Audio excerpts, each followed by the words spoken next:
Notacon.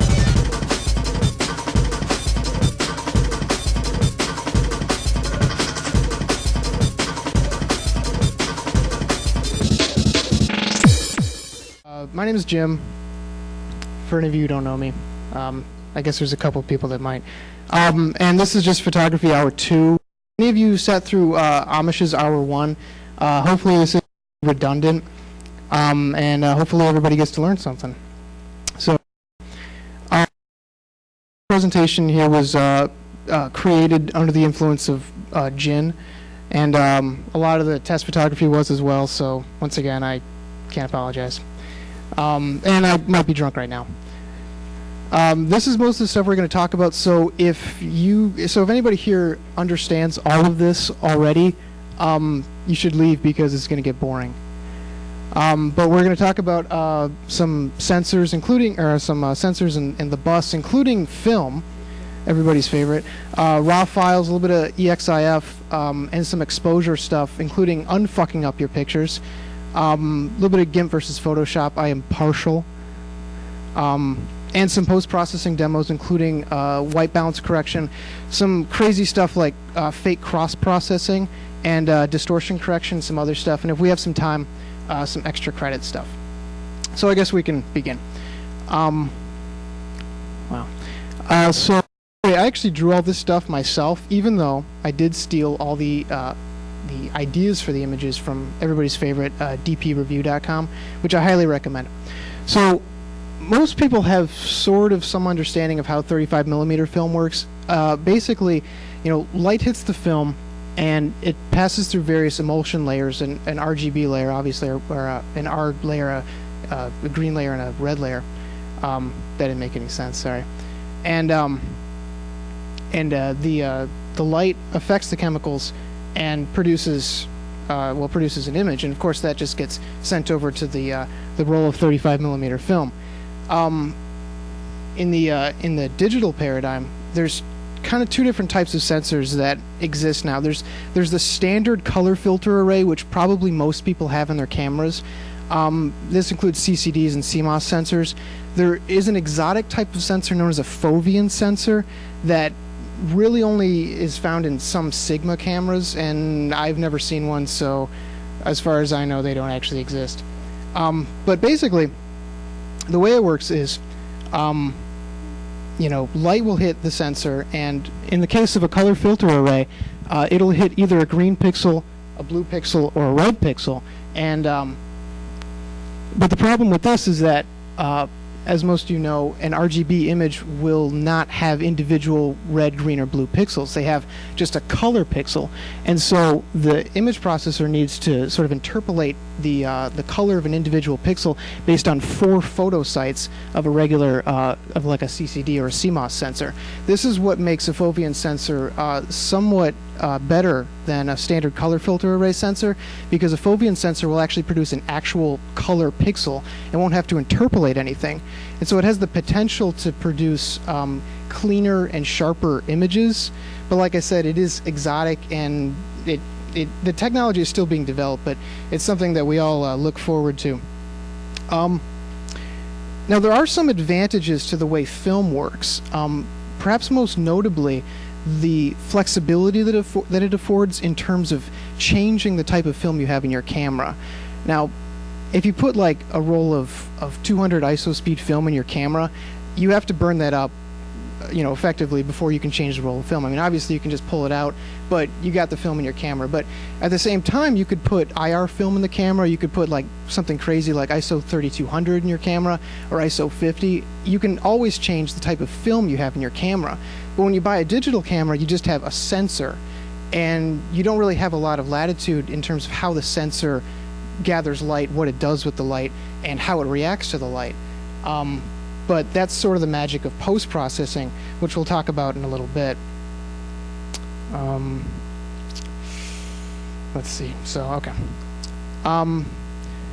This is kind of a very abstracted version of how data works in your camera, and I did make all this in PowerPoint, so it's kind of silly looking, and I beg your pardon. So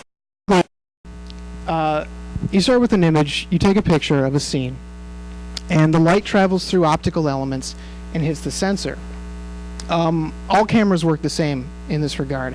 Whether you're talking about a pinhole camera, a film camera, a digital camera, basically anything. It's all light traveling through optical elements and hitting some kind of sensor, whether it's film, whether it's a digital sensor, it doesn't really matter. Where am I here?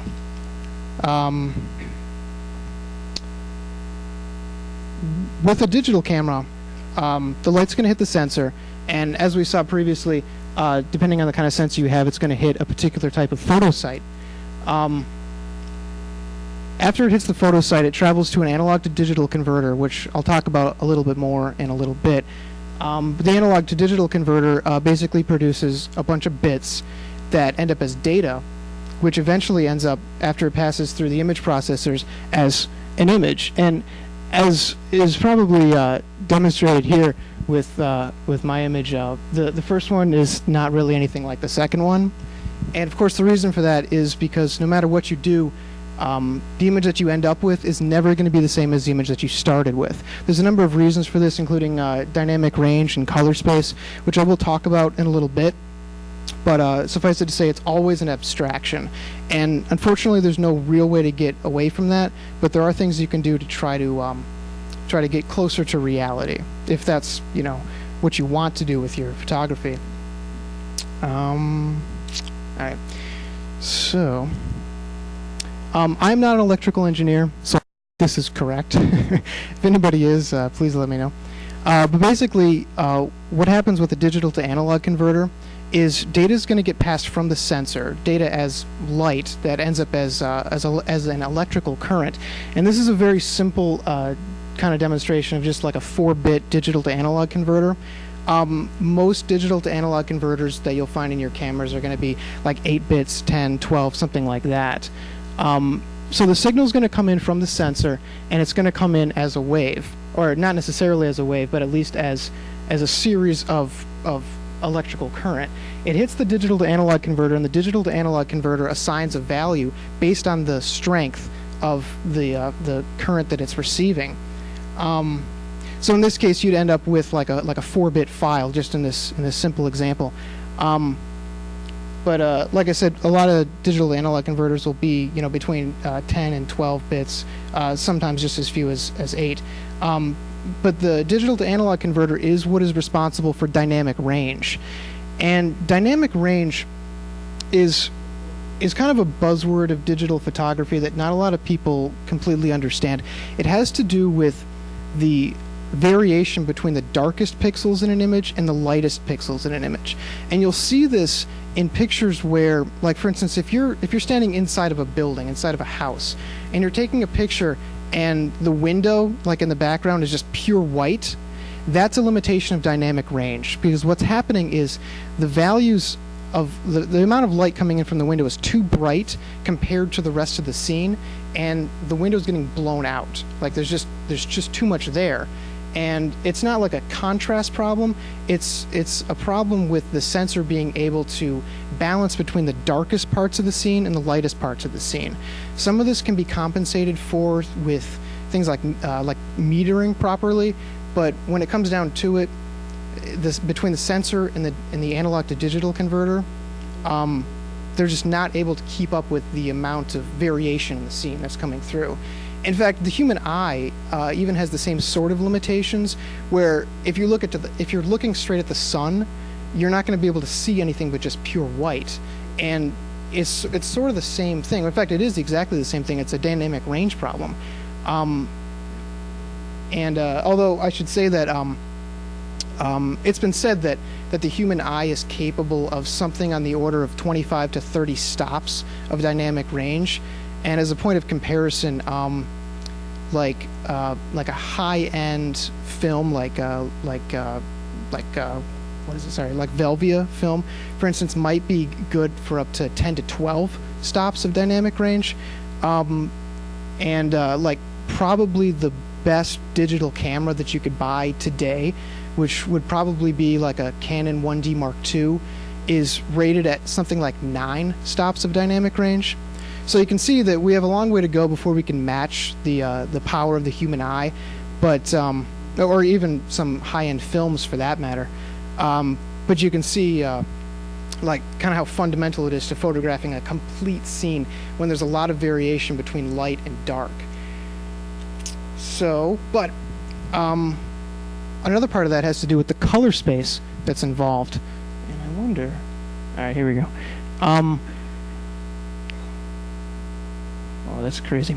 Color space is how the data that your camera produces is interpreted as color, because the data that your camera produces is really just a series of bits.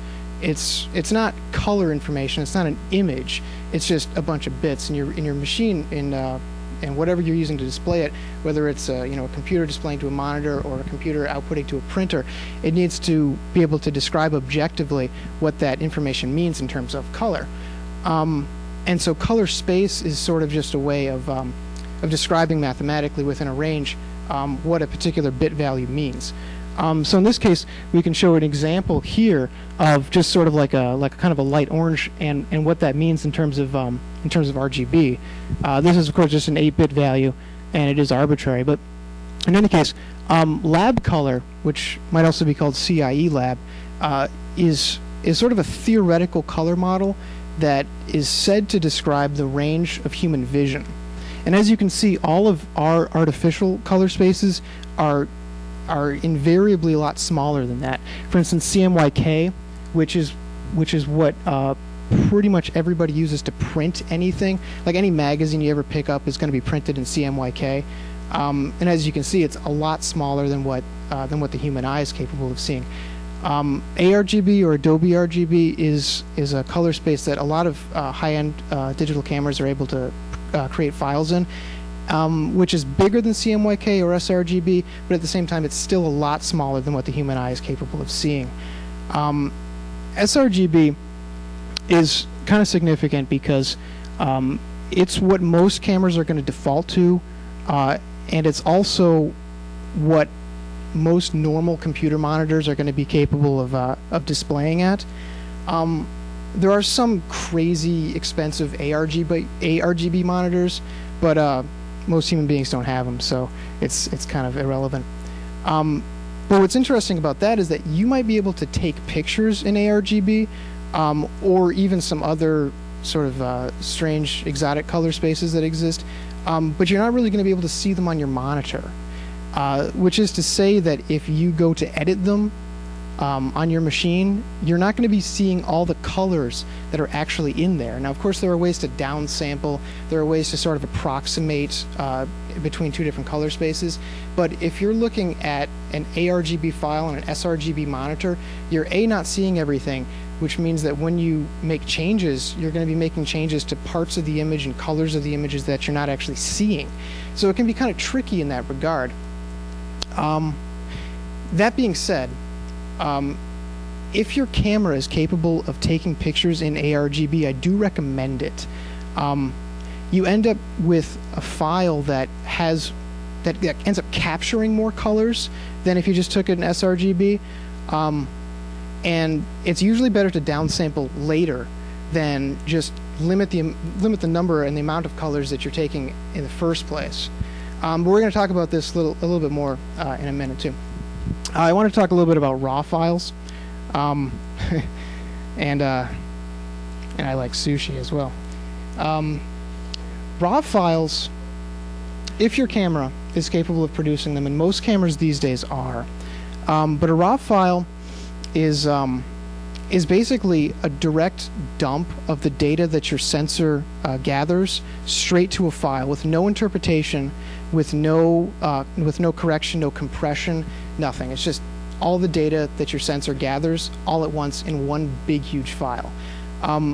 This is usually a good idea to do if you're interested in post-processing later, but it has an additional advantage in that most RAW files will be higher than 8 bits, because if you have a sensor and a digital to analog or I should say analog to digital converter that operates in more than 8 bits, for instance like a 10-bit or a 12-bit analog to digital converter, you're going to end up with a 10 or 12-bit RAW file, which is going to have more dynamic range, more color, more flexibility than, like, say, an 8-bit JPEG file that's already compressed, that's already been processed by the camera and by the imaging circuitry.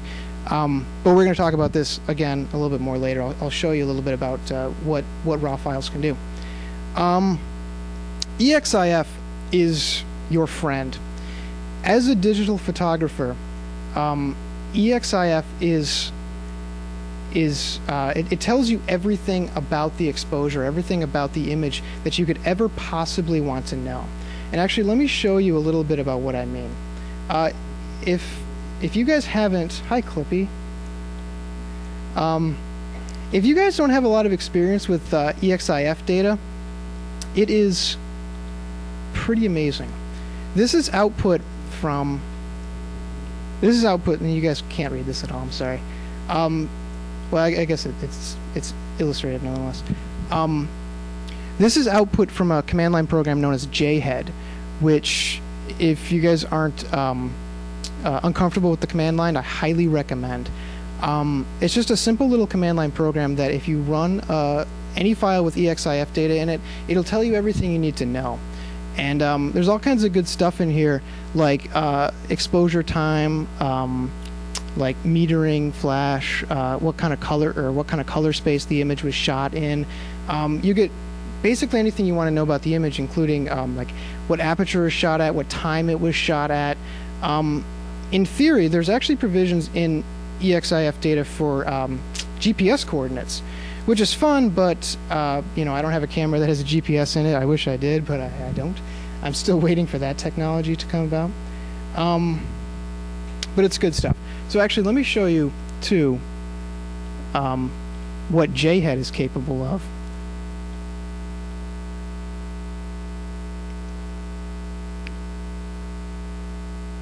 And I wish I could change the resolution on this.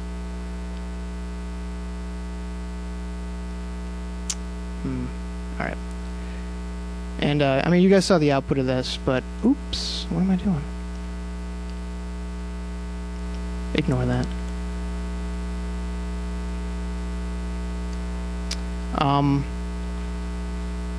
Yikes.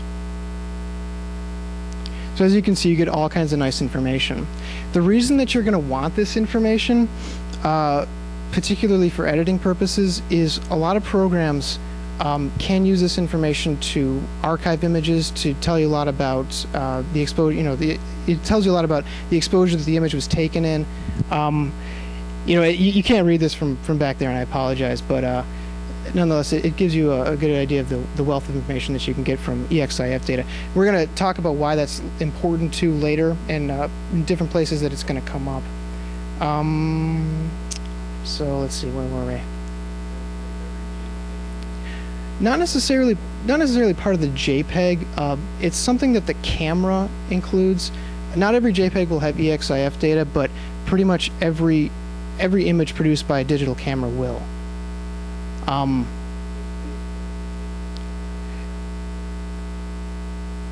Yes. You could embed EXIF data in any JPEG. In fact, not even JPEGs, just effectively any file. I mean, there's specific headers that is allowed within the JPEG specification for EXIF data. And so, I mean, yeah, you could add it. You could, in fact, JHead will let you do that. JHead will let you change EXIF data, pull it from one file to another, and that's one thing that can be like a marker of a modified image. If it doesn't have EXIF data, it's probably been modified, because a lot of programs will strip out the EXIF when it's been modified. Photoshop won't, but a lot of programs will. Or if the EXIF data doesn't correspond to what you're seeing, it may have been modified. But that's not necessarily important, because you can modify EXIF data. You can pull it from one file to another and do whatever you want with it, because you know it's your file. So all right. So we can talk a little bit about exposure. This might get a little redundant if any of you guys were sitting through Amish's speech. I don't know, yesterday. I'll be brief about this, but just to let everyone know, or for anybody who's not really familiar with these concepts, there's three things that go into a properly exposed image. Between ISO, aperture, and shutter speed, they all balance to create a properly exposed image. Now, there's trade-offs to this. Specifically with ISO, the trade-off is always noise. As you increase ISO, you also increase noise. Shutter speed is pretty obvious to most people. As you decrease shutter speed, motion blur will start to set in. And as you increase shutter speed, you can obviously take pictures of faster moving things. Aperture is something that is not usually intuitively obvious to a lot of people. Aperture affects depth of field.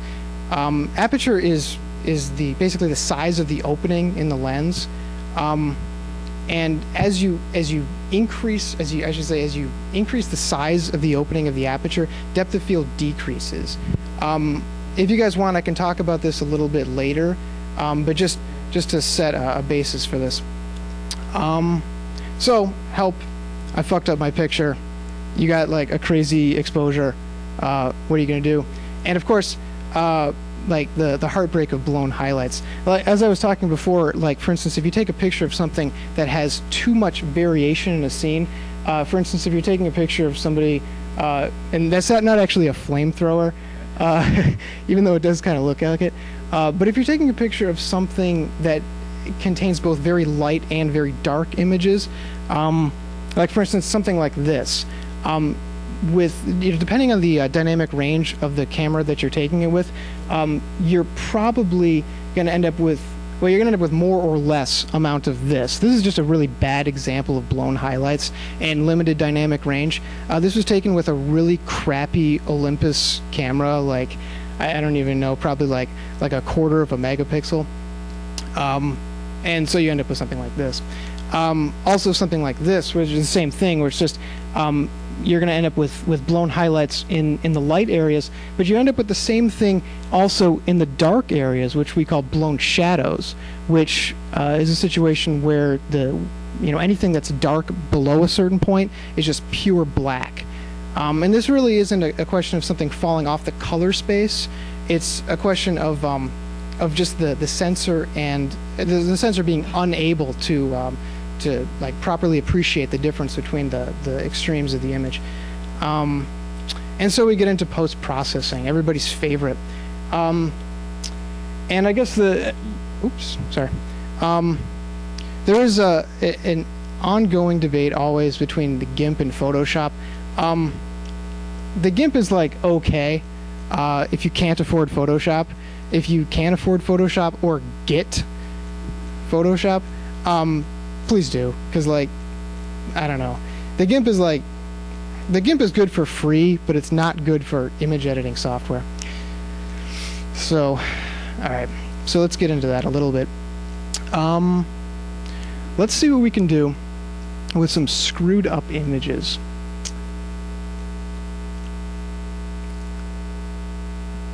If anybody has any questions, like by all means interrupt, because I'm just making this up as I go anyway. No CS, no. Not that I have anything against it, it just doesn't happen to be on this. But you can do the same thing in most of these images. You guys didn't see that. So let's see what we got. Something fun.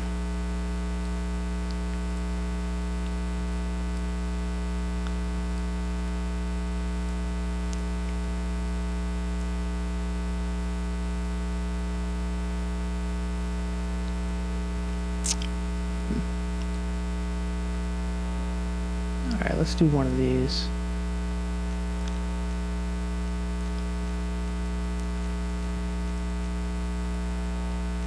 Sorry, I should be a lot more prepared.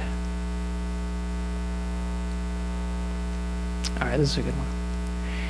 So, let's say you took what would otherwise be a really cool picture, like this, but you really goofed it up. The exposure obviously is, not not. But you say hypothetically, you really like this picture and you wanted to save it. Maybe it was the only one that you got that was in focus. Maybe it was the only one that you got that that everything was crisp, that didn't have motion blur or something like that. And so simple contrast balancing is something that Photoshop can handle pretty well. And now I'm sure most people have a lot of experience with this because it's pretty easily done. But nonetheless, this is something that you could do in film and that processing labs could do fairly well, but usually not with the amount of flexibility and fine-tuning that you can do on a machine, on a computer. And of course, you can do this naked in your room whenever you want at 3 in the morning. So it's good fun. So just simple exposure correction is pretty easy to do. But what you're going to invariably end up with in a situation like this is increased noise. Now, noise is kind of the it's kind of a demon of the digital realm. Noise did exist in the film days, except it was called grain. And the same thing, of course, exists with digital, except we just call it digital, or I'm sorry, noise or digital grain. And as you can see, as contrast increases in an image like this, noise also increases precipitously, to the point where if you really wanted to increase the exposure of something like this after the fact, you would end up with what might end up being a completely unusable image, given the amount of noise that occurs. If this image had been exposed properly, there wouldn't be this much noise. But that's kind of one of the something that you can always watch for when you're post-processing. There's always a line between how far you could push an image and how far you can push an image and still have it look halfway decent. So let's talk about white balance a little bit. I know I've got some images here somewhere.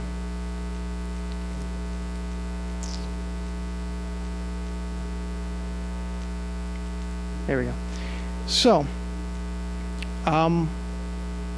white balance has to do with how white is being described in an image. Now, to us, this image looks very blue. And as we all know, iPods are white, so this is wrong. Like, we know that's wrong, but your machine doesn't know it's wrong. Your camera doesn't know it's wrong. So how do you fix this? Photoshop has a lot of tools to let you fix white balance. My personal favorite happens to be curves, which can be kind of daunting to people at first. It has a lot of power and a lot of flexibility to change things, but you need 2 hands to use it. One of the things that it can do is automatically set white balance, or I should say a white point, a gray point, and a black point, using these tools here. And the GIMP does have something analogous, and I can show you guys that in a minute if you'd like. But basically, all you really need to do to set a white balance, or to change a white balance in an image, is find a white point or decide what you want to be white, and then just make it white. If you just click, suddenly everything's white. And what you're really doing is you're just changing the way white is being interpreted in the image. This can have consequences. If you hit something that's not white, or that's not white, it's not going to look right to you, but your computer doesn't care, because neither Photoshop nor your printer nor your monitor nor anything else knows what the image is really supposed to look like. Only you do. So it's just a question of making it look right to you, and at some point it might. That looks not bad. And you can also set a gray point, and what that's doing is finding where gray should be in an image, and that's wrong. And as you can see, depending on where you set it, it'll change the image back from normal to something crazy to back to normal again. But of course, it depends on how you want it to come out. And what's happening here really is, and this is just another way of showing, this is the levels palette for anybody not familiar. And levels will do more or less the same thing, but it gives you a little bit better idea of how this is changing. And as you can see, the histogram is kind of bouncing around, and the reason for this is because it's pushing. It's not so much pushing the values of the data around, but it's kind of pushing how that data is being interpreted. Photoshop gives you the ability to change this information after the fact, and it can be sort of a destructive process, though, because you can be losing data when you're doing this. For instance, if you were to set white balance to something like this and then save the file, all this would be white. This is completely blown out. There's no more data there. I mean, you wouldn't be able to pull this back to something recognizable. Raw files, however, let you get away with that and give you a little bit more flexibility. And I can show you guys a little bit about how that works and about why raw is particularly helpful in that regard.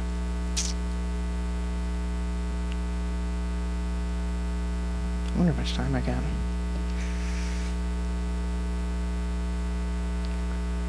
So, Photoshop does have tools to edit RAW files. I just happen to prefer the way Canon has their stuff set up. So I'm just going to demonstrate using their software. To my knowledge, I don't believe that the GIMP offers the ability to edit RAW files. I might be wrong about that. Or there might be third-party solutions out there or plugins that let the GIMP do it. I couldn't tell you really. I'm sorry?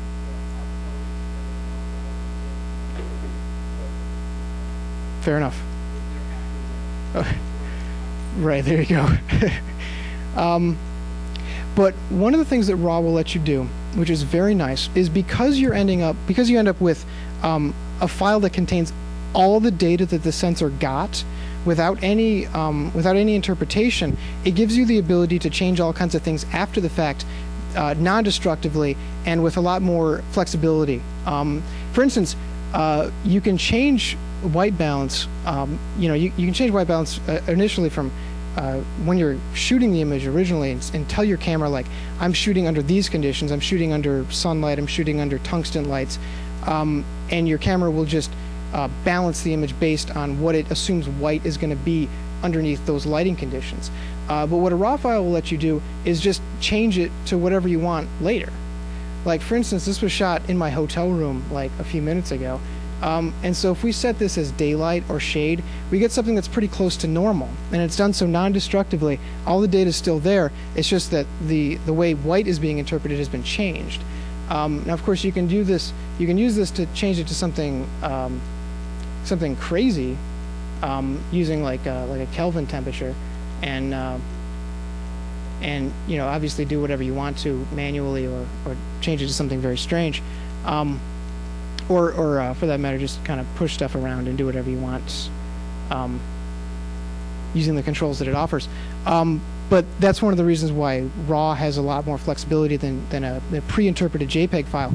In addition to the fact that it's 12 bits and you get that much more dynamic range, you also have the ability to edit white balance and things like that non-destructively, which can be very helpful later. The problem with RAW files is that they need to be nobody can read them. I mean, except for something that's specifically designed to read the RAW file, because it's just raw data. It's not been interpreted. It's not anything that a web browser or a printer or anything like that is going to be able to understand. And so when you're dealing with RAW files, you're always going to have to end up converting it back to a JPEG. And so if we do that, I can show you what ends up happening, which is that it takes a little while for your computer to process the image, to convert it back into something usable like a JPEG. But usually it's usually worthwhile. And as soon as this changes, we can move on to something else. So it's pretty handy in that regard.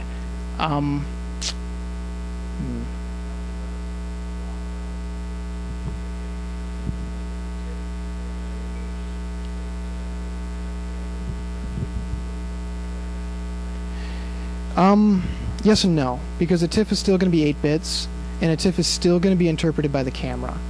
It's going to be better than a JPEG because you're not going to get compression artifacts, but it's not as good as a RAW file, frankly. And a lot of cameras, or at least a lot of cameras, well, I should say a lot of cameras today have the ability to output RAW files. If your camera's a few years older, it might not. If you're really concerned about the quality of the images that you're ending up with, as low a compression as your camera's capable of doing is better. But if you can do RAW and you're really concerned about flexibility after the fact, go with RAW if you can.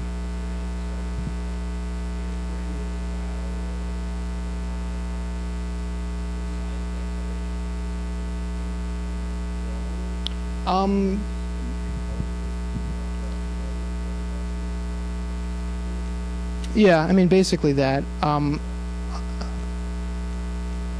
Every manufacturer has their own type and their own specification. It often changes from model to model. So, which is why, like Photoshop's RAW plugin changes every now and again. It updates quite frequently to take advantage of new file types and things like that. I believe Adobe recently tried to put out a specification to standardize RAW files, which is a really good idea, but it's too new to have caught on yet.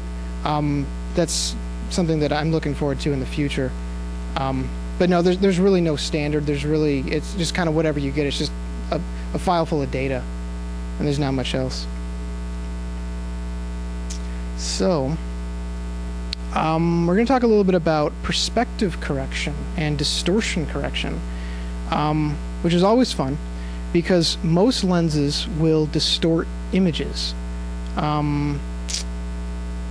So, let's see. For instance, something like this. This was taken with a fisheye lens, but this is not like a really egregious example of perspective distortion. On your handout, if you guys got one, you do have examples of types of distortion, and there's really only two different types. There's pincushion distortion and barrel distortion.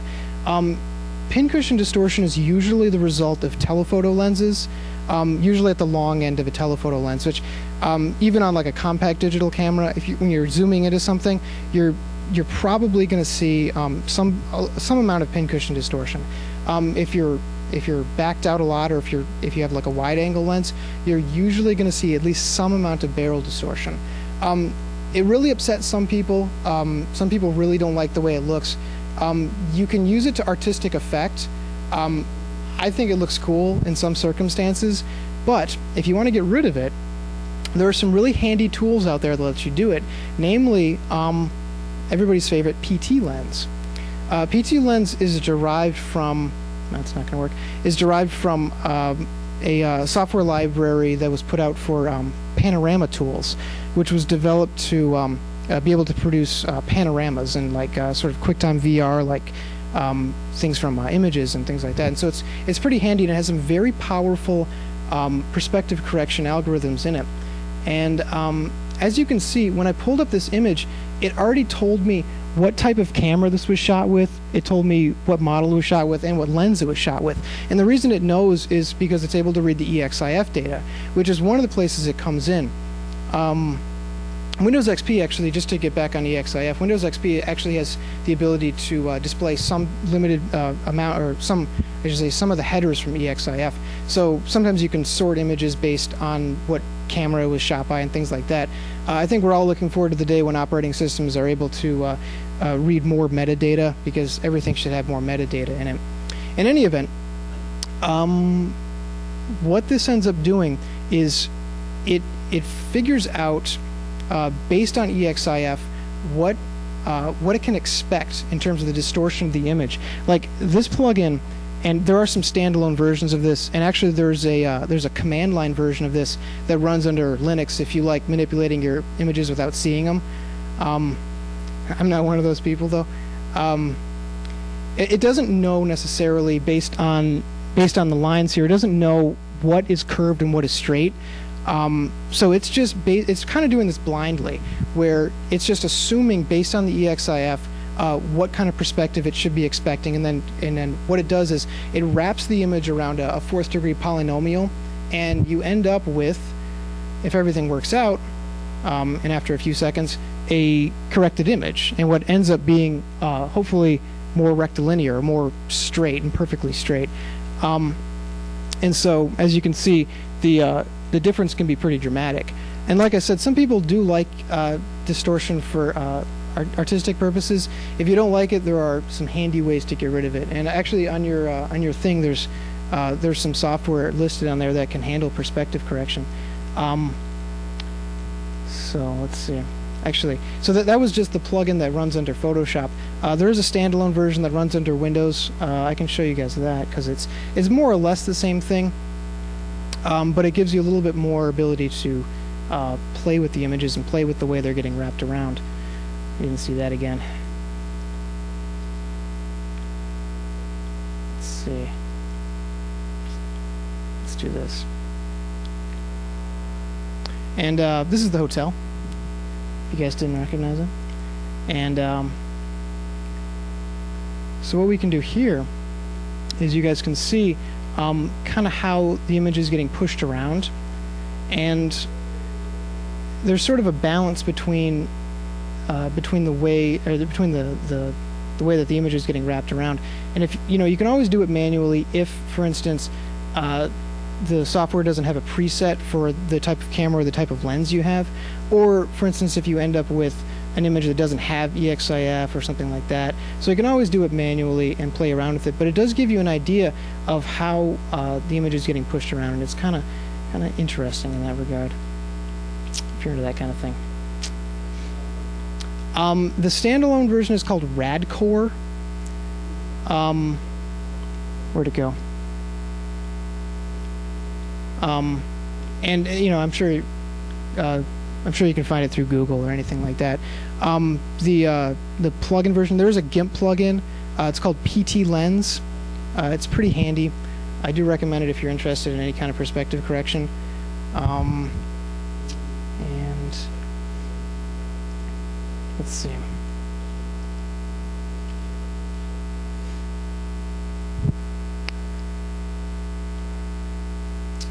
I think I am kind of running out of time. Does anybody have any questions about anything?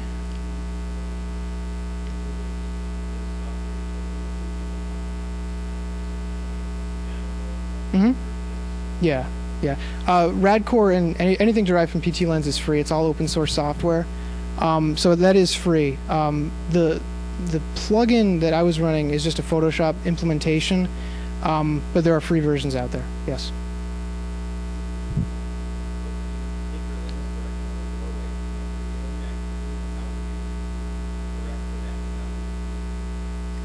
You can. It's interpolating pixels either way. Because it's making up data in certain places, particularly around the edges. Distortion will always be more obvious around the edges, and if there's no pixels there, it needs to make them up from somewhere. And so it's always going to interpolate from neighboring pixels. There's no way to get around that aside from shooting very high resolution and hoping for the best.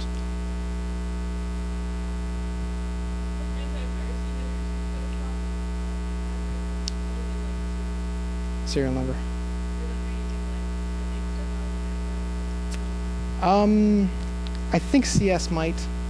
I don't know any. Photoshop CS is just Photoshop 8.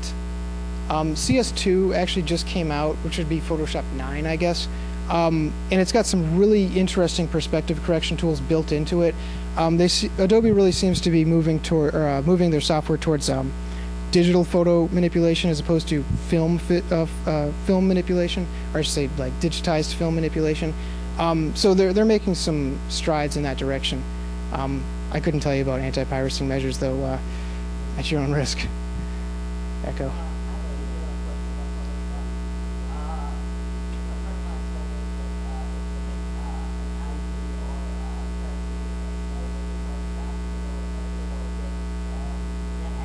Yes.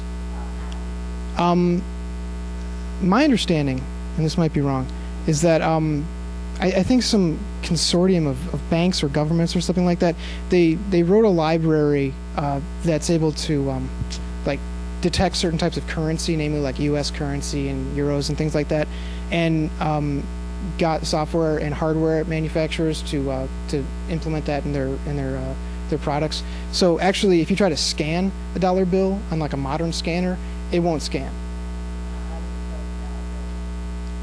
I don't know. I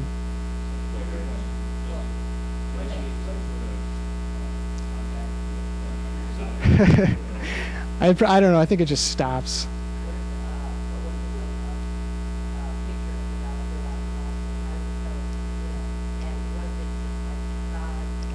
I don't know. What are you scanning a dollar bill for?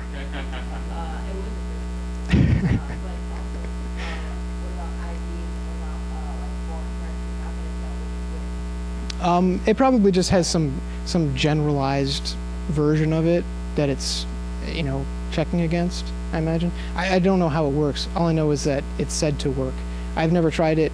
I'm sure you could figure out a way to like get a digitized version of currency. I leave that as an exercise to you.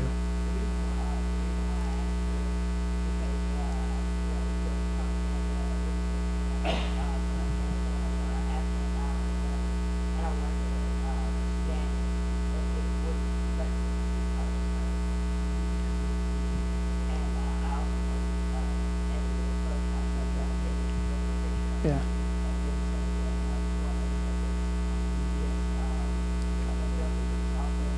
It is. I would guess that if that's the case, I would guess that there must be some very generalized version of what like a bill or a currency looks like. I mean, I guess if you if you think about it, they all do look the same. They're all rectangular and they all got like a little picture on them. And if you like drew something that looked close enough to a dollar bill, you probably couldn't scan that either. I would think. I don't know. Yeah, but that might not work either. I don't know. It's a good question.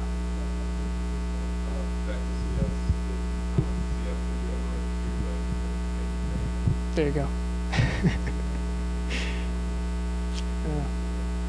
Does anybody have any other questions? Yeah, 10 minutes.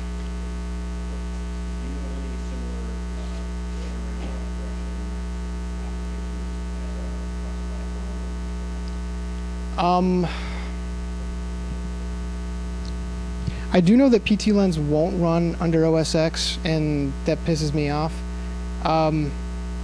There's a handy program, I think it's just called dfish, that runs under OS X, and it's pretty handy. I think it uses a different library, but it produces pretty good results.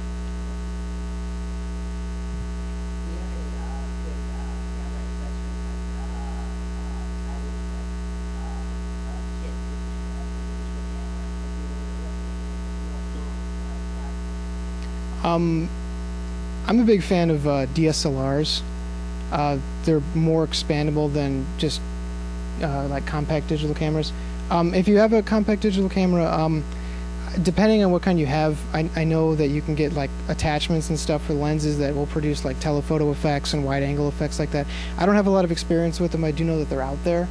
But you know, compacts are compacts, and they don't usually have a lot of accessories, at least not compared to the DSLR realm. And they're overpriced. You can get more cameras with manual control. Right. You guys got them with manual control. True, yeah. Shoot manual, I guess, if you want more control, if you want more latitude.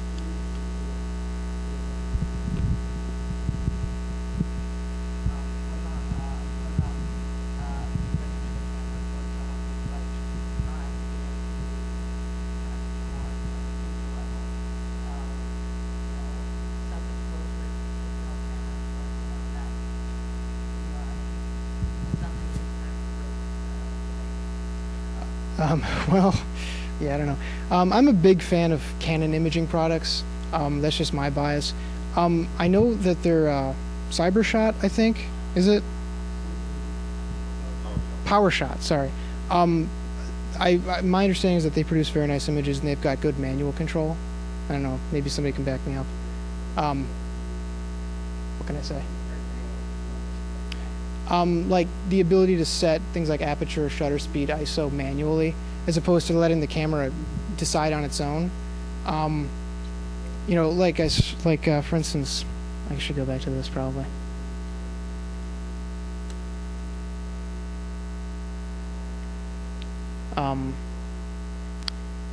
Like I was saying, I mean, there's three different things that will determine whether or not your image is exposed properly. Between ISO, aperture, and shutter speed, pretty much any modern film camera and any digital camera will be able to balance between these things and strike a proper balance based on what it assumes the scene is like. Now it's always gonna mess up when you're taking a picture of something that has a very bright light in the scene. Like if you're trying to take a picture of something with the sun in the scene, it's obvious. It's always gonna like get screwed up because the sun is just too bright. But anything that has, or being able to use manual control, or any camera that has manual control will let you set those variables manually, and you can produce some crazy results if you know what you're doing. New pixels instead of copy pixels. But as far as cell phone cameras go, I mean, I don't know, didn't somebody just came out with like a 5 megapixel digital camera? Like, I don't understand the point of that. The problem with cell phone cameras is that the sensors are so small and the optical elements are so small that you're really not going to end up with like a nice clean image. I mean, it's kind of a limitation of the optics and of the size of the photo sites. The bigger a sensor gets, the less susceptible it is to noise. The smaller a sensor gets, the opposite is true. So as you end up with digital cameras that have these remarkably small sensors with remarkably small photo sites, you're just going to end up with more noise, and people don't really want noise in their images. If you want covert pictures, though, one of my buddies, he got really good at taking his little compact digital camera and just holding it at his hip level, and he got really good for a while, just like aiming it properly and getting like just perfect face shots. A little bit of practice, like you'll be there.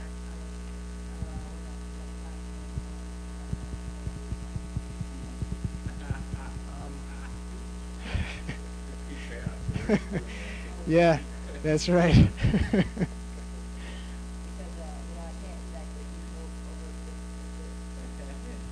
gotta get a smaller camera, man. All right, they're kicking me out, you guys. Thanks a lot, everyone. You've been great. I hope everybody learned everything.